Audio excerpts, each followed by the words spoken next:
Subscribe to Earthophilic. Hit the bell icon so you never miss an update.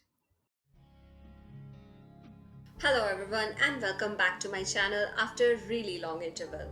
We are still strolling in northeastern India. And which state are we going to talk about today? It is one of those few states that is heavily influenced by its ancient culture. The old ways and customs are still practiced here. A region so rich in heritage and surrounded by beautiful valleys while homing storyful tribes. India's wild, rustic east, Nagaland. Nagaland lying in the hills and mountains of the northeastern part of the country. The total number of districts in the state is 12. The state capital is Kohima, located in the southern part, and Dimapur is the largest city of the state. It is bordered by three seven sister states: Arunachal Pradesh to the north, Assam to the west, Manipur to the south, and one international neighbor, Myanmar, to the east.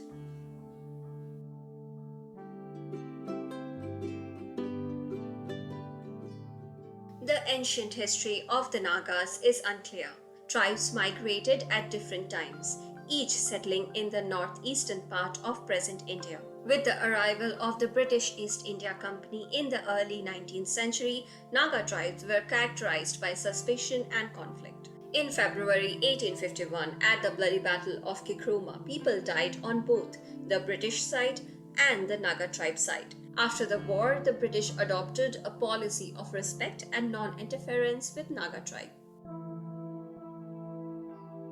Between 1880 and 1922, the British administration consolidated its position over a large area of the Naga Hills and integrated it into its Assam operations. In 1944, during World War II, the Japanese army invaded Burma and attempted to take India through Kohima. Together with the British and Indian troops successfully repelled the Japanese troops. Nearly 4,000 British troops lost their lives, along with 3,000 Japanese. Many of those who lost their lives were Naga people, particularly of the Angami tribe. On 1st August 1946, Pandit Jawaharlal Nehru appealed to the Nagas to join the Union of India, promising local autonomy and safeguards in a wide-ranging area of administration. After India became independent, the Naga territory initially remained a part of Assam. However, a strong nationalist movement began seeking a political union of the Naga tribes. In 1957, an agreement was reached between Naga leaders and the Indian government, creating a single separate region of the Naga Hills, and Nagaland became a union territory. Despite the agreement, unrest continued. In 1960, the disagreement was resolved and it was decided that Nagaland should become a constituent state of the Indian Union.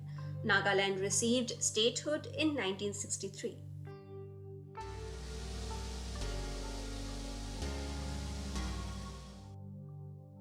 The fourth smallest state of India, Nagaland, has an area of 16,579 square kilometers.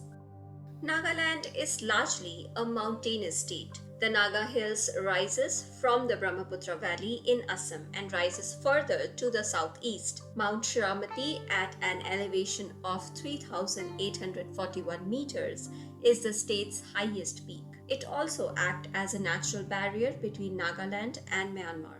Nagaland is covered by four major rivers. Dhansiri, which is one of the major tributaries of Brahmaputra, covers most of the area in Nagaland. Dhansiri River forms a boundary between Assam and Nagaland. Dikhu River originates from the Zunheboto district. Dikhu is also one of the tributaries of the Brahmaputra River. Doyang River is the longest and biggest river of Nagaland. Doyang River originates from the southern slopes of Manipur and moves southwest direction, passing through Kohima district and flows northward.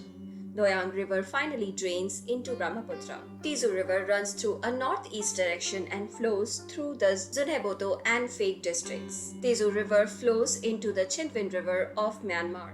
20% of the total land area of the state is covered with wooded forest. a haven for flora and fauna. The Mithun and Blight's Tragupan are the state symbol of Nagaland. Ghosu Bird Sanctuary is one of the most scenic wildlife sanctuaries in the state. With an area of around 650 hectares, this sanctuary is home to some of the most endangered birds in India. Rangapahar Reserve Forest in Dimapur district is not only famous for being the home to wild animals, but also different categories of plants as well. Fakim Wildlife Sanctuary is located in the Kifayat district. As the area is susceptible to high rainfall, it is quite natural to find so many different categories of trees. Fuli Padse Wildlife Sanctuary covers an area of 9 square kilometers and is a famous reserve in Kohima. Two of the most important features of this area are the Japfu Peak and the Juko Valley, which are known as important bird areas. Nangtaki National Park covers a total area of 202 square kilometers and was declared as a national park in 1993. The park has semi-tropical trees mostly and is known for its lush greenery.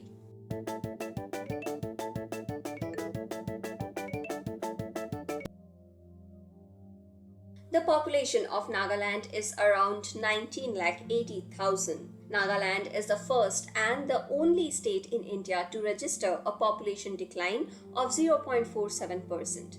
The Nagas have more than 20 tribes as well as numerous sub-tribes.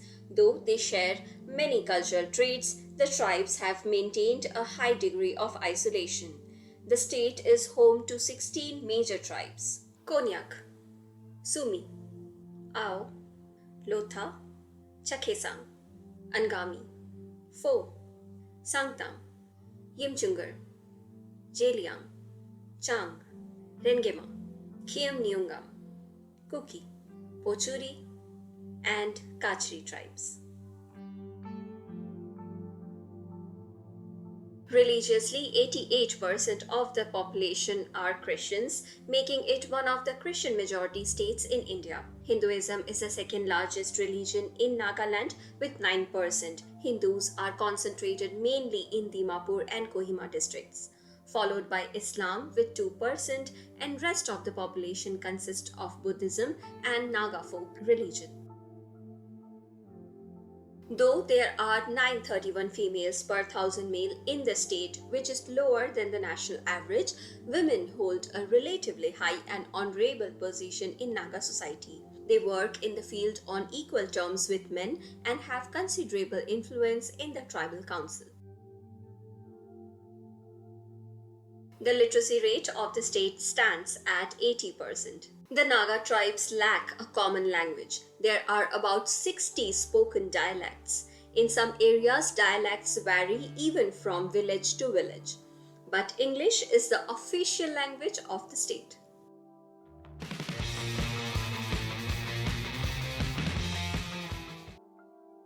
Predominantly an agrarian state with 70% of its population engaged and dependent on agriculture.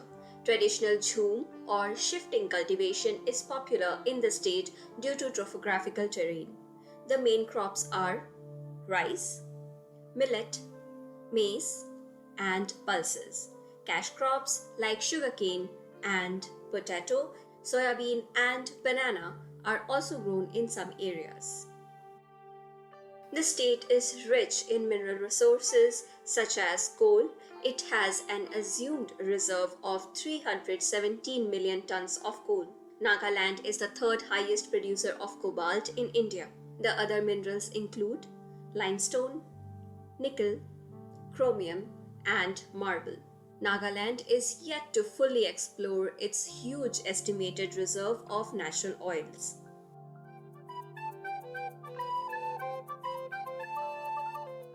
The folk dances of the tribes are performed at several auspicious events. Each tribe of the state has its dance, but they are bound by commonality. Changsang dance is performed by the Chang tribe during Nakulam festival. This dance is performed in praise of the birthplace of mankind and the earth. Monyu Asho dance is performed by Phom Nagas during the festival of Monyu. The dance marks the end of winter and the beginning of the summer. Milofita dance is performed by the Angami tribes during the Serani festival. Angshuki Ghilhe is famous dance of Sumi Nagas. This dance is also known as war dance and this is performed by male groups during the Tuluni festival. Akok Khi is performed by the Sangtam tribe during the Among Mung festival. People come out in their best traditional attire to the open field and join the dances with enthusiasm beyond any comparison. Khupye Lili is an integral part of the Yamse festival celebrated by the tribe of Pochuri.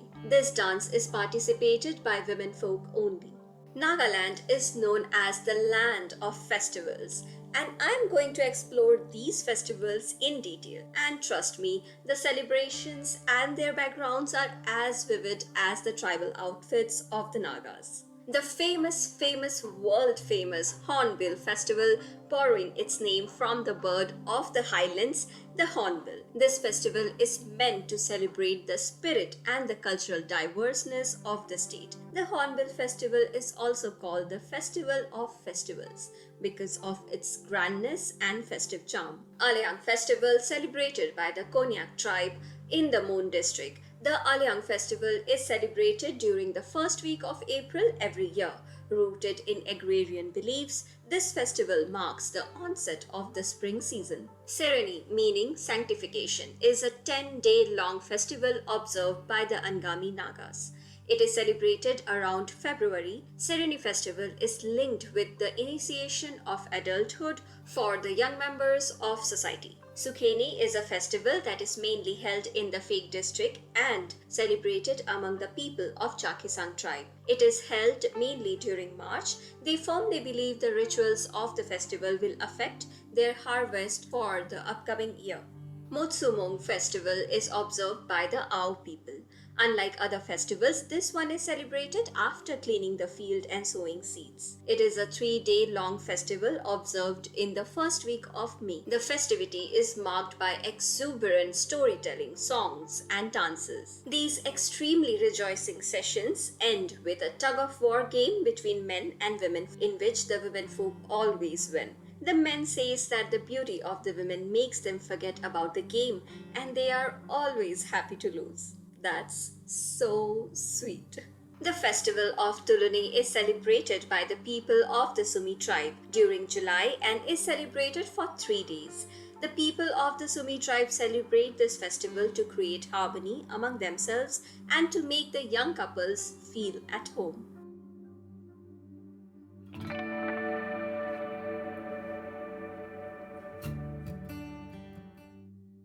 The state is also known as the falcon capital of the world. Almost 1 million Amur falcons roost in Nagaland. It is approximately equal to 50 falcons per square kilometers. Nagaland is the home to the insanely hot and spicy chili pepper, the Bhoot Jolakya. The pepper holding the title in Guinness Book of World Record of being the hottest chili pepper. Native to the land of the state, the Bhoot Jolakya is nearly 400 times hotter than the much famed and recognized Tabasco sauce. Konyak of all ages still carry Mao as a standard accessory. Mao is a fearsome looking machete which was originally used as a headhunting tool. The Longwa village lies on the international borderline between India and Myanmar. The Angs or the chief's house here lies half in India, half in Myanmar, and his jurisdiction extends on both sides of the border. The land of Nagas, Nagaland, is a poetic folklore. Snuggled amidst breathtaking hillocks is the unspoiled and rustic state of many tribal and subtribal groups. That's all for today. I am always delighted to hear all your suggestions. Don't forget to share your ideas in the comment box. I will meet you guys soon. Till then, bye bye and take care.